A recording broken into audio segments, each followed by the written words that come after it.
حق والے دا ساتھ دے دن، طاعت عبادت خود بھی کرے دن، دوجہ کو بھی تاکید کرے دن۔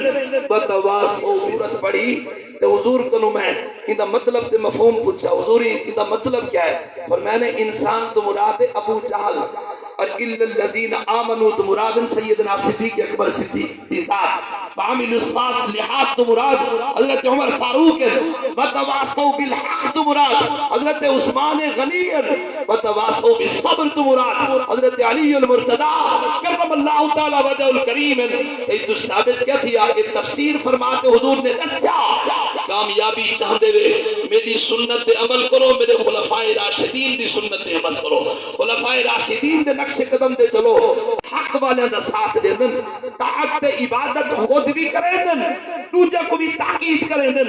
وتواصوا بالرحمن الرحیم لا اقسم بهذا البلد وانت حل بهذا البلد۔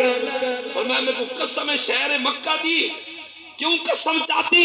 وَأَنْتَ حِلٌّ بِهَذَا الْبَلَدِ، محبوب تسا اس شہر چلاتے ہوئے ہی وستے شہر میں کو پیارا لگ دے۔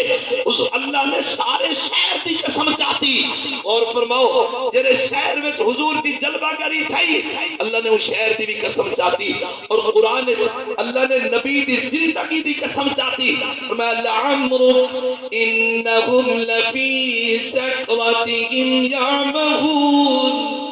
محبوب تاری زندگی دی قسم، اے لوگ اپنے نشے وچ مدہوشن، اللہ نے حضور دے زمانے دی بھی قسم چاہتی، حضور دے شہر دی بھی قسم چاہتی، قرآن حضور دی زندگی دی بھی قسم چاہتی۔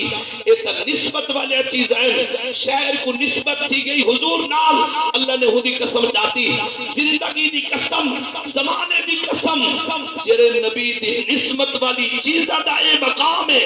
ذرا غور فرماؤ او نبی